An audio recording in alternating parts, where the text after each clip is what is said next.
Morar em condomínio. O que fazer quando a convenção não permite síndico estranho ao condomínio? Bom, quem vai comentar sobre isso é um especialista em direito condominial, o doutor Rodrigo Carpati. Doutor Rodrigo, quando eu vejo uma pergunta como essa, né, isso me faz também pensar. Nós estamos nos referindo, por exemplo, ao síndico profissional que necessariamente não precisa morar no condomínio? Bom dia, doutor Carpati. Bom dia, Douglas. Bom dia a todos os ouvintes da CBN de Santos. É sempre um prazer falar com vocês. Essa é uma questão, com certeza, muito complexa e, sim, o síndico, a eleição do síndico, ela deve ocorrer com o síndico que não é profissional também. É, profissional e o não profissional. Então, a lei não impõe limitação quanto à escolha desse profissional. A lei faculta que ele possa ser pessoa estranha ao condomínio, isso, consequentemente, passa a ser um profissional, mas a gente passa a ter aí algumas controvérsias, porque algumas convenções impedem que essa pessoa seja estranha, e essa é a grande discussão do momento.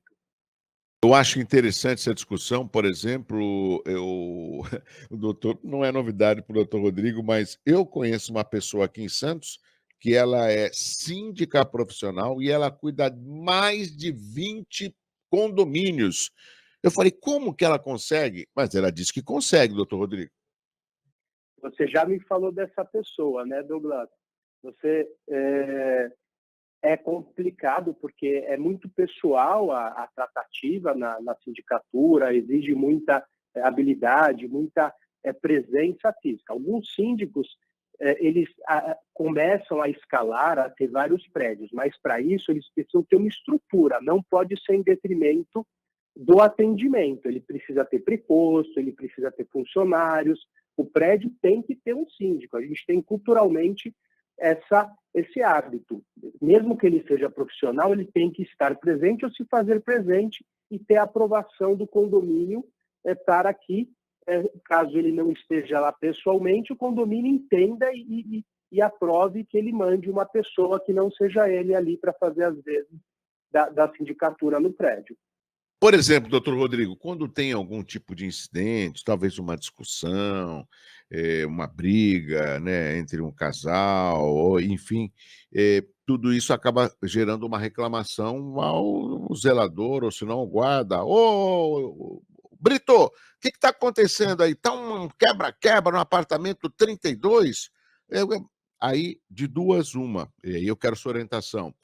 O certo é esse funcionário que está de plantão entrar em contato com o síndico, ponto um, ou ponto 2, o síndico sabendo, ao invés de não se intrometer, porque não é no apartamento do síndico, ele chama a polícia para tentar verificar o que está acontecendo. Vai depender, né, Douglas? Sempre tem aquela palavra, independe do que acontece no prédio, a principal palavra é chama o síndico. Até foi musicada, né? O Tim Maia tinha aquela música, eu vou chamar o síndico, o Tim Maia, né? Que era o grande síndico aí do momento. Então, o síndico ele cuida das áreas comuns, os problemas dentro das unidades devem ser resolvidos pelos condôminos, mas o síndico ele é um apaziguador, ele é alguém que está ali para fazer com que o condomínio tenha momentos de paz. Então, para isso, ele pode sim tomar algumas medidas a fim de tentar resolver as situações. Tem que tomar cuidado para não entrar em conflito. A gente tem síndicos que, infelizmente, sofrem violência, então ele tem que tomar muito cuidado, muita cautela e avaliar a situação, se realmente é caso de chamar a polícia, ou se uma interferência dele pode ajudar a resolver a situação. Agora eu vou pegar um exemplo próprio, né, e acredito que o doutor Rodrigo tenha exemplos semelhantes. No prédio onde eu resido, né, o síndico está desde 2003. É possível isso, doutor Rodrigo?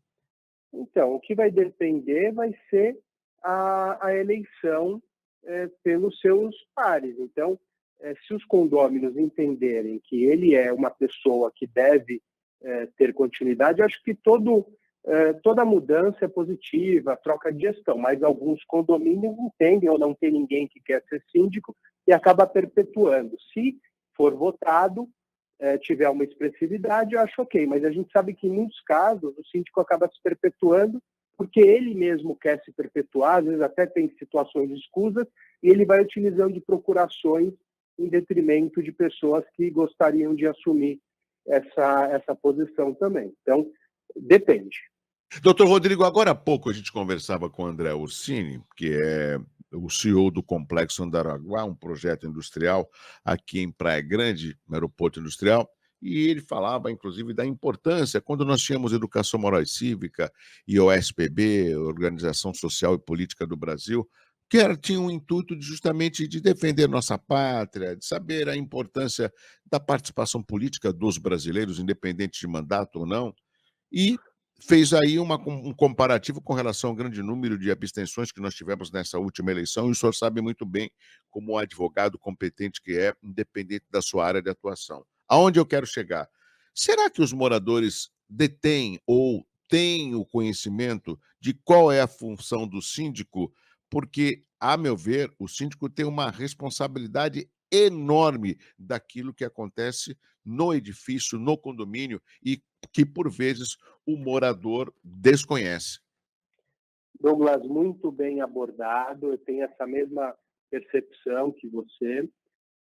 O papel do síndico, inclusive ontem eu estava palestrando e mencionei isso. O papel do síndico é determinante para que a sociedade, aquela comunidade busque harmonia, busque paz e principalmente para que a funcionalidade dos equipamentos, a segurança daquela edificação possa ocorrer. E lembrando que a sucessiva má gestão, utilizei isso inclusive na minha palestra, desvaloriza o patrimônio em algo em torno de 30%. Então, um síndico que não está bem direcionado, intencionado, ele pode trazer um prejuízo para a comunidade. E, ao mesmo tempo, você tem o outro lado, que é a comunidade sem uma consciência do papel que é o síndico. Então, a gente precisa trabalhar muito culturalmente na formação das pessoas. Você lembrou muito bem, lembro de passar pelas aulas de educação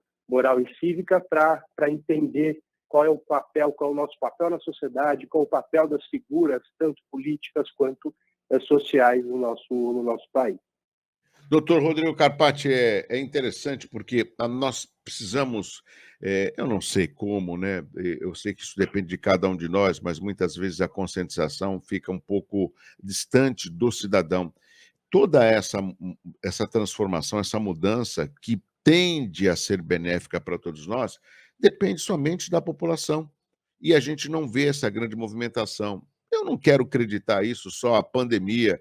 Graças a Deus, nós superamos a pandemia e também não quero acreditar que são as sequelas que acabam tornando uma parcela significativa da população um pouco assim arredia às suas responsabilidades. E isso, quando se traz por uma discussão e por uma moradia em condomínio, aí que a discussão aumenta, porque aí literalmente você está vivendo junto com outras pessoas.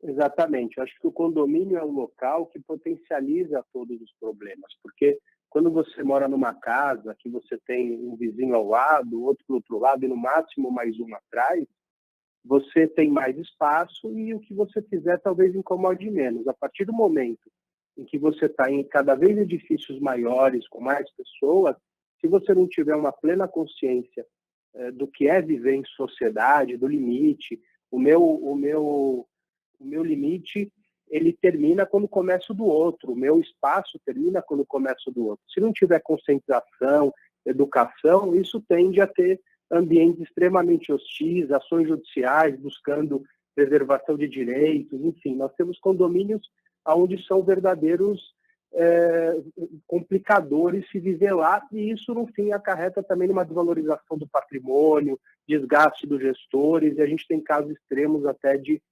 violência dentro desses espaços. Bom, são 10 horas e 26 minutos, nós estamos conversando com o doutor Rodrigo Carpati, ele que é advogado especialista em direito condominial. Doutor Rodrigo, apenas para complementar e encerrar sua participação, agradecendo desde já.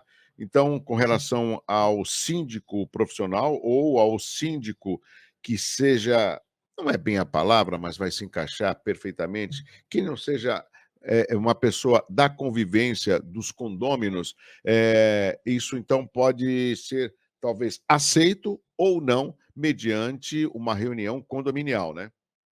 Exatamente. Quem vai definir, Douglas, é a reunião condominial, porque a lei permite. A gente discute se a convenção poderia ou não impedir que esse símbolo seja pessoa estranha. Eu, particularmente, entendo que a convenção não poderia proibir, uma vez que a lei, de forma muito clara, prevê, e quem deve discutir é a própria comunidade em assembleia. Também agradeço muito a participação e excelente final de semana, com muito sol dessa vez, e nos vemos em breve. Obrigado, doutor Rodrigo Carpati, advogado especialista em direito condominial.